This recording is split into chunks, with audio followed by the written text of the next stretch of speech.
Supreme court ने electoral bond यानी कि चुनावी बॉन्ड योजना को रद्द कर दिया है। शीर्ष अदालत ने चुनावी बॉन्ड योजना की वैधता को चुनौती देने वाली याचिका पर सुनवाई करते हुए कहा कि काले धन पर अंकुश लगाने के उद्देश्य से सूचना के अधिकार का उल्लंघन उचित नहीं है। चुनावी बॉन्ड योजना सूचना के अधिकार और अभिव्यक्ति की आजादी का उल्लंघन है। राजनीतिक दलों के द्वारा फंडिंग की जानकारी उजागर न करना उद्देश्य के विपरीत है।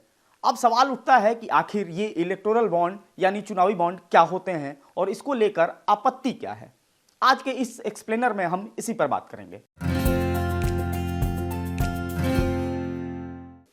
नमस्कार, मेरा नाम है मार्तंड सिंह और आप देख रहे हैं डेली लाइन।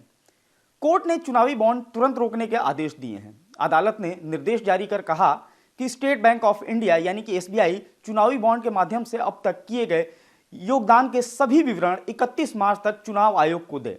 साथ ही कोर्ट ने चुनाव आयोग को निर्देश दिया कि वह 13 अप्रैल तक अपनी वेबसाइट पर जानकारी साझा करे। सुप्रीम कोर्ट के मुख्य न्यायाधीश डीवाई चंद्रचूड़ ने कहा कि इस मामले में सुनवाई कर रहे सभी जजों ने सर्वसम्मति से अपना फैसला सुनाया है। केंद्र सरकार की चुनावी बॉन्ड योजना की कानूनी वैधता को चुनौती देने वाली याचिका पर सीजेआई चंद्रचूड़ का कहना है कि दो अलग अलग फैसले हैं। एक उनके द्वारा लिखा गया है और दूसरा न्यायमूर्ति संजीव खन्ना के द्वारा, और दोनों फैसले सर्वसम्मत है। फैसला सुनाते हुए सीजेआई ने कहा कि चुनावी बॉन्ड सूचना के अधिकार का उल्लंघन है। सरकार से पूछना जनता का कर्तव्य है। इस फैसले पर जजों की राय है। सुप्रीम कोर्ट ने आगे कहा कि चुनावी बॉन्ड योजना अनुच्छेद 19(1)(a) का उल्लंघन है। कोर्ट ने इसे असंवैधानिक माना है। सुप्रीम कोर्ट ने चुनावी बॉन्ड योजना को रद्द कर दिया और सुप्रीम कोर्ट का कहना है कि चुनावी बॉन्ड योजना को असंवैधानिक करार देते हुए इसे रद्द करना होगा।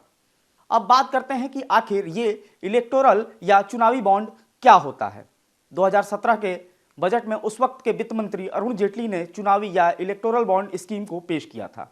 2 जनवरी 2018 को केंद्र सरकार ने इसे नोटिफाई किया। ये एक तरह का प्रॉमिसरी नोट होता है जिसे बैंक नोट भी कहते हैं। कोई भी भारतीय नागरिक या कंपनी इसे खरीद सकता है। अगर आप इसे खरीदना चाहते हैं तो आपको ये स्टेट बैंक ऑफ इंडिया की चुनी हुई ब्रांचों में मिल जाएगा। इसे खरीदने वाला इस बॉन्ड को अपनी पसंद की पार्टी को डोनेट कर सकता है। बस वो पार्टी इसके लिए एलिजिबल होनी चाहिए।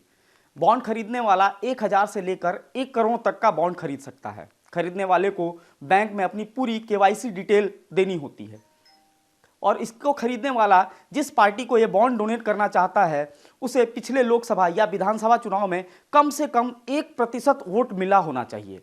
डोनर के बॉन्ड डोनेट करने के 15 दिन के अंदर उसे उस पार्टी को चुनाव आयोग से वेरीफाइड बैंक अकाउंट से कैश करवाना होता है। इस योजना को 2017 में ही चुनौती दी गई थी, लेकिन सुनवाई 2019 में शुरू हुई। 12 अप्रैल 2019 को सुप्रीम कोर्ट ने सभी पॉलिटिकल पार्टियों को निर्देश दिया कि वे 30 मई 2019 तक में एक लिफाफे में चुनावी बॉन्ड से जुड़ी सारी जानकारी चुनाव आयोग को दें। हालांकि कोर्ट ने इस योजना पर रोक नहीं लगाई। तब बाद में दिसंबर 2019 में याचिकाकर्ता एसोसिएशन फॉर डेमोक्रेटिक रिफॉर्म्स यानी एडीआर ने इस योजना को रोक लगाने के लिए एक आवेदन दिया।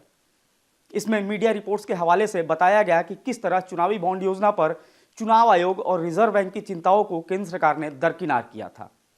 अब सवाल उठता है कि इस पर आखिर इतना विवाद क्यों है। दरअसल 2017 में अरुण जेटली ने इसे पेश करते वक्त दावा किया था कि इससे राजनीतिक पार्टियों को मिलने वाली फंडिंग और चुनाव व्यवस्था में पारदर्शिता आएगी, ब्लैक मनी पर अंकुश लगेगा। दूसरी ओर इसका विरोध करने वालों का कहना है कि इलेक्टोरल बॉन्ड खरीदने वालों की पहचान जाहिर नहीं की जाती है। इससे ये चुनाव में काले धन के इस्तेमाल का जरिया बन सकते हैं। कुछ लोगों का आरोप था कि इस स्कीम को बड़े कॉरपोरेट घराने को ध्यान में रखकर लाया गया है। इससे ये घराने बिना पहचान उजागर हुए जितनी मर्जी उतना चंदा राजनीतिक पार्टियों को दे सकते हैं। आज के वीडियो में फिलहाल इतना ही। आपको ये वीडियो कैसा लगा ये हमें कमेंट सेक्शन में जाकर जरूर बताएं और फॉलो करते रहें हमारे डिजिटल प्लेटफॉर्म डेली लाइन को।